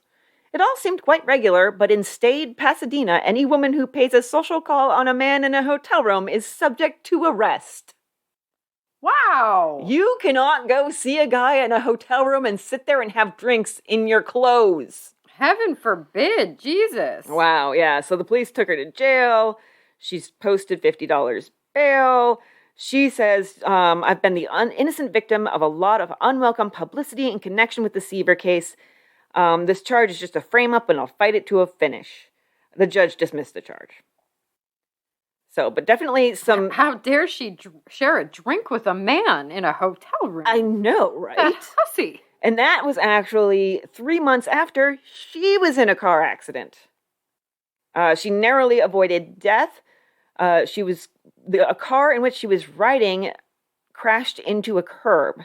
She was confined to a Pasadena hospital for several days, and at one point, doctors almost found it necessary to perform a minor operation. Wow. Well, yeah. So, she had a pretty dramatic year. And, Dr. Wagner had actually treated Dorothy Dell for laryngitis. And then they became friends, and he had saved her mother's life when her mother was stricken with pneumonia. Yeah, it's not really a pretty tale. Didn't end well for Dr. Wagner at all. So, now the next year comes around. There's an anniversary of the murder, and the DA's investigator said that he was going to question some new witnesses, but basically all the people he summoned to chat with him were no-shows, and so literally nothing happened. Yeah, because nobody showed up. Yeah. Then, some other real characters entered the scene. And they were Nellie and Eric Madison. Now, at this point in time, Eric was dead because Nellie had murdered him in 1934. She was sentenced to death, and from her cell, she spilled the tea that Eric had killed Dr. Siever. The motive was said to be, of course, a woman that both the men wanted. A wealthy, pretty divorcee. Nellie said Eric confessed to this killing shortly before his death. So, now, supposedly, at some point in time, that actually physically fought over the woman, the divorcee. Okay. In Palm Springs. And then later he killed her. Him. He killed Dr. Siever, and then Nellie killed Eric. Lots of killing happening. Yeah. He said her story was, he confessed it to me once when he was drunk. He gave the watch to a woman friend. Wonder if he gave it to a Mabel. Why would anyone sign their real name, though? Yeah, I don't think that he gave it to a Mabel. Maybe he gave it to Francisco and Cook? Francisco and Cook, yeah. Maybe, the wealthy, pretty divorcee who got the letter, which was gave just... it to a lady friend. Of course, was, addressed incorrectly. Mm-hmm. Yep, that's how you prove that it wasn't you that sent it. So, now, when questioned, I can talk words. I can talk words. This divorcee, who remained unnamed, said she'd known Eric Madison, but didn't know Dr. Siever. Which, Francisco and Cook has been very unclear on, I will note. Now, police couldn't find any actual association between Siever and Madison, Eric Madison, that is, aside from the fact that they both did go to Palm Springs eventually, or occasionally, and after a while, everyone figured that Nellie had just made the whole thing up. She seemed to really enjoy attention. She did, by the way, get a commutation and was out after just 8 years. Wow. So, and then the police at one point in time apparently were trying out some psychics for some different cases. And the Siever case was brought up in that context, just kind of to show you how frustrating its remaining unsolved was. This is in the LA Times in that article. As the woman left the police station, Chief Kelly remarked, "Now I want you to go to work on the murder of Dr. Leonard Siever, a society dentist shot to death near the Masonic Temple 3 years ago." The psychic replied, "That is something I'll have to think over. If the mood comes to me, I'll try it." The police chief told the Times, "If this woman can solve that case, I'll begin to believe there is something that police don't know about detective work." All right. Yes. Weird, but it just kind of shows you how the case stood in their minds and stuck with them. Solve it, I dare you. Yeah. Now, there's some weirdness that happens in 100 years ago. In 1935, April, a private investigator / lawyer came forward. His name was Harry Karsh, and the story that he told was that he wasn't involved in the murder, but the day after, he went to Dr. Siever's office and ransacked it. Oh. Took a diary, some letters, and some other papers. I don't know. Why? I mean, because you could just read the paper, see what happened, be like, nobody's going to be looking there. I'll go steal some shit. I guess so. But it was said... Okay, so I said lawyer, but I think he was actually at this point still a law student. So were they friends? I don't know what his motivation was. He said that he had passed the papers he took from the office onto a third party. We know very frustratingly little about them, including the diary, his own personal diary that he kept. I want to see that. There was an entry on the date of the murder. Date with LB at 5:30. Don't know what I'm going to do. Weird as hell. They did start looking at people he knew with the initials LB, and since he knew so many people, he actually knew 8. Wow. But they couldn't connect a single one to the murder. It's weird to me. Don't know what I'm going to do. It doesn't sound like a date. But he says date. So what kind of date? Yeah, like I'm not thinking romantic date. Yeah. I'm thinking like I owe this guy money or I've wronged this person in some way and this is the day we're going to meet him and I don't know what to do. I mean, and it was that day. It was the murder date at 5:30. As long as that was PM, which seems the more likely case, then that was just an hour before he left his office. So he's still at work. We know that much. An hour before he left his office, Mary Rockwell came. But he had a whole separate paper with, Mary Rockwell 11:30 or 11. So, yeah, very strange.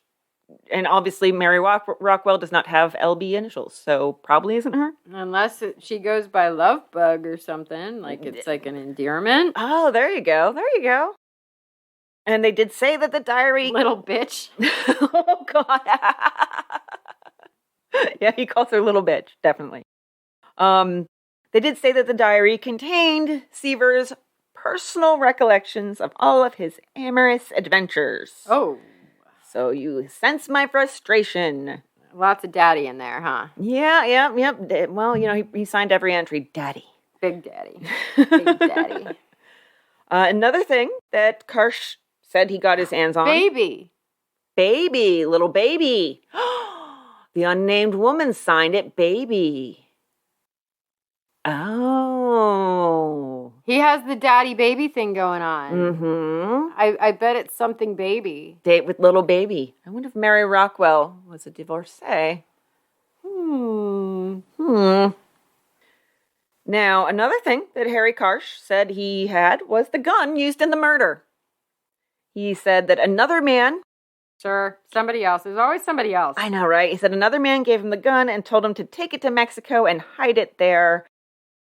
And it feels like all he's doing is just muddying the waters. So that's maybe why he stepped forward in the first place.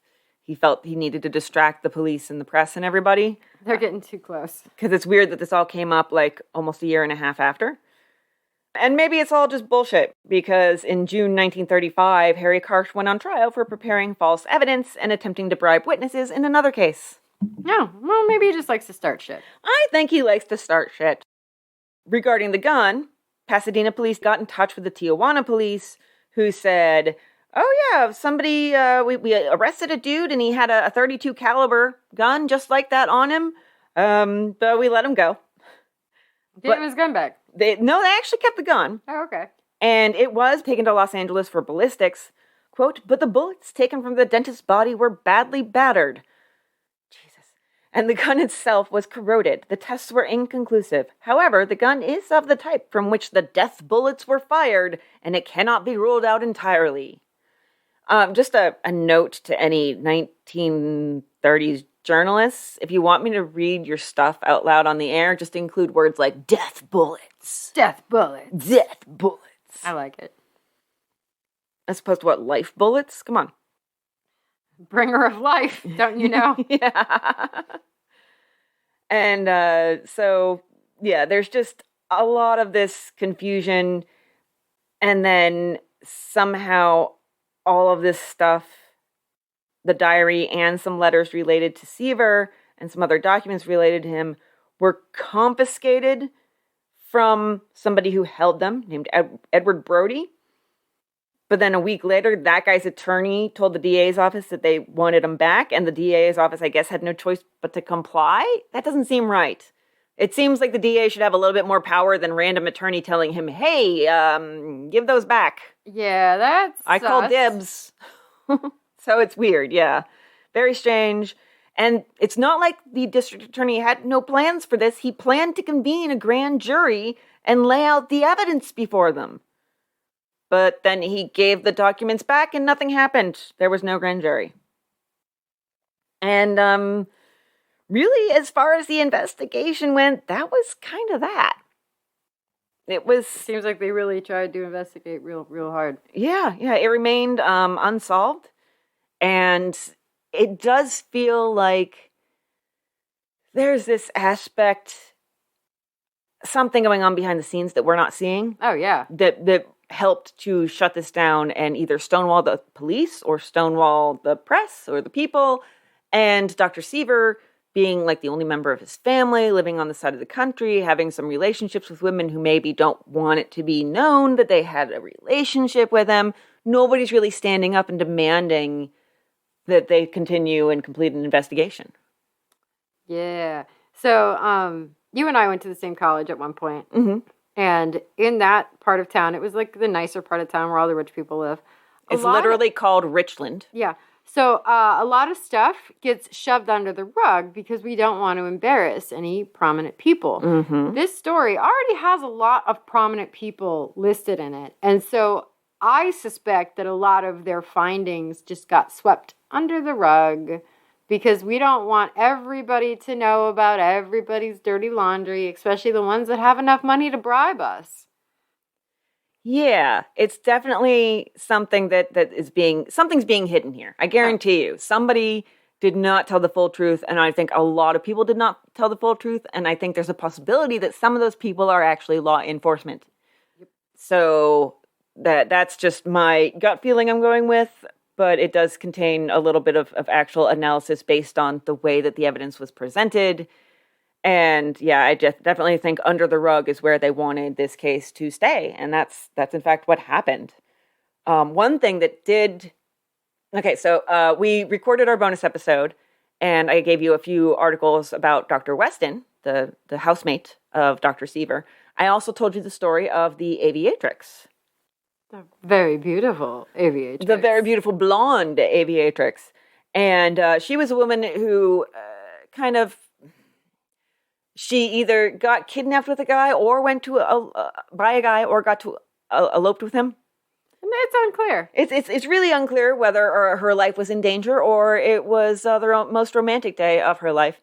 And then they were brought back to California, and the night before his trial, the kidnapper, supposedly maybe, they got married. And they dismissed the charges, and then like within a couple months they were divorced. Well, she flew planes. They always said aviatrix, aviatrix. She was always an aviatrix and an actress. Hard to tell because everything was in black and white, and she was referred to as a blonde, but could be a redhead. I have this thing that no matter what color my hair actually is, people call me a redhead. Same. It's the weirdest thing. I swear my hair could be purple, and people would be like, "Hey, redhead." It's very strange. Apparently, just my complexion just screams redhead no matter what else is going on up top. So, yeah, people aren't always great at naming colors, especially colors as widely varied as natural human hair. And she was an aviatrix. She seemed to have a very dramatic life, which definitely she's suited to Dr. Siever and his crowd. They would be a good pair. They would be kind of a good pair. And there was something else about her. Oh, just the timing of it all. Her whole fiasco happened in April and May of 1934. This murder happened in December of 1933. That is just enough time to get involved in an ill-advised whirlwind relationship with possibly an abusive shitheel. Yeah, which seemed to be kind of her MO. So yeah, it was very strange. I like shit. Because yes, thank you. I was going through and looking at all the female flyers back then, which is actually more prevalent than you'd think. Granted, they only made the one lady take 6 hours of formal instruction before she did her first solo flight. That seems like not enough. Doesn't seem like quite enough, but hey, it probably only required 3 hours of the men. So, but true. It's like I was impressed with us and with society in general that there were so many women who they were like, okay, we'll let you fly. Because just like 30, 40 years before that, bicycles were considered unladylike and women shouldn't ride them. You could break your hymen. You could break your hymen, and you don't want to go on a train because we all know the uterus will just fly right out. Oh, yes. So there's just all kinds of horrible things that can happen to your lady parts if you so much as go near a mode of transportation. Gee, I wonder if they want to keep women in their place. You think? Metaphorically and geographically. So yes. I maybe have a recipe for you. Give me a second. You maybe have a recipe for me. I'm pretty sure that I haven't read this one to you. Yummy, yummy. How about some chicken jelly? Okay. Place the chicken in the stew pan with just enough water to little more than cover it and simmer until the meat drops from the bones. There will be about 1 pint of juice. Strain, season a few minutes more. Doesn't say what to season with or what we're doing here. Then pour into an earthen dish and set on ice to harden. Serve cold with toast or cut into slices and serve as sandwiches. Are we making this actual jelly? Is this actual jelly? Because I don't. How is this working? It just seems like it should be very plain, unseasoned chicken. But wait, because you said chicken jelly. Mm-hmm. It's actually a food suitable for the convalescent. So what we're doing is we're draining out the liquid from the chicken, and then that is what we are chilling, and the fat from the chicken will make it congeal. Okay, all right. I actually thought we were using real food like chicken. No, well, we use the chicken to season the fat and water. Thank you for translating that for me, and I hate it. You're welcome. The only reason I know this is because I very often make entire chickens for the family, and I will keep all the broth to store it in as leftovers because it keeps it nice and moist. Oh, And- evil. But like maybe your nickname is LB. so that juice will actually congeal, and so like I probably on a weekly basis have some version of chicken jelly in my fridge. Do you serve it cold with toast or cut it into slices and make a sandwich out of it? No, I don't often eat it cold, but I will heat it up because it will turn back into a broth. Then it's broth again. That's Yeah. broth. I mean, you could dip bread in the broth, and it would be like the same thing as smearing it cold on a piece of bread, because then you have like a weird version of like a mayonnaise sandwich, like chicken mayo sandwich. Or toast, but with jelly, but not good. Well, so if you use toast and then you smear the chicken jelly on it, it'll melt like butter and turn back into broth. Maybe. I'd eat it. I mean, bread and gravy was actually one of my favorite, like... I had that for meals twice last week because I had a lot of gravy left over. I loved bread and gravy. I still love bread and gravy. That was my favorite meal. I still love it to this day. Yeah, absolutely. So yeah, I guess, but they say serve cold, so you're not really giving it enough time to melt back into broth or even come to room temperature. It's true. Yeah, they want it to keep the consistency so it's not dripping off. But yeah, I think it'd be like the same thing. The texture would just be a little different, but the taste would be exactly the same. But texture is so important. Well, not to the jelly people of the 60s. I guess not, not to the convalescents. We don't really care what kind of textures they experience. Terrible ones. So yeah, Terrible ones. Because I've seen like this, they have to put a powder in liquid for some people that have trouble drinking liquids to make it a little more solid. And I imagine it would have the same texture as that chicken jelly. Yeah, it does seem like it would. And if we ever need to start doing that, let's make a pact here and now that we'll just off each other.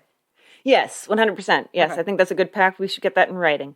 So I can't have chicken anymore, only the jelly from it. only jelly of chicken with toast. So all right. Well, first of all, thank you to Reagan for sending us your hometown of Pasadena. That was a fascinating murder that really hasn't been covered in very many other places. The vast majority of my sources were the old-timey newspapers, so it was really fun to dig into this, and around every turn there was a surprise. This was probably one of the most dramatic cases I've ever seen, and not even because the newspapers tried so hard to pump up the drama, but because literally everyone around him seemed to also have dramatic lives. So it was very fun. So thank you. And also a big thank you to our new patrons, who I neglected to thank last week. Sorry. So here you go. Jennifer Riff and Kat Adair. Hi. Or maybe Jennifer Riffy. There's an E on there. I'm not sure. So hello and welcome to the Patreon. You too can hear my voice of a freaking nightingale that's had its throat stomped sing your name on our show just by joining our Patreon. So, and at $5, you get all of our bonus material. There's a ton of back material there. And there's also every week coming out with new episodes. Amber told me about a series of robberies in the days after Christmas and all the very interesting characters involved in that. Somebody was horse wrestling at the age of 13. And starting young. Yeah, and I told her a bunch of tales from the old-timey newspapers with things like somebody whose life was really frighteningly close to Final Destination and people who are angry about banana peels. You know, fun stuff. Eat the peel. Eat the peel. So you can come on over to the Patreon. That's patreon.com/oldtimeycrimey. Link is in the show notes. And you can join us. So come and get your holiday listening. Or you can actually, I believe you can gift a subscription to somebody if you'd like to do that. If you know, gift yourself. Gift yourself. You deserve it. You've earned it. Absolutely. Yes. So do that. We would love it. And silly computer. And my brain has stopped working. There was another thing. Join us on Facebook? I guess so. We barely do anything because we're really bad at the social media. It's hilarious. We love you. Yes, we do. Keep listening. Buy yourself a subscription if you have not. Merry Christmas to you. You deserve it. And all the other Happy Hanukkah to our Jewish listeners. Happy Kwanzaa. Happy holiday. Happy everything. Happy everything. I think that should... Happy everything. It feels very nice to say. I think everybody should say happy everything. Happy everything, and thank you for listening to our filthy words. Filthy words. The filthy words of two knights of the brazen serpent. Oh. And whatever you do, don't date like 50 women and then leave behind a big mystery. Or do and don't get murdered. Yeah, sure. There we go. All right.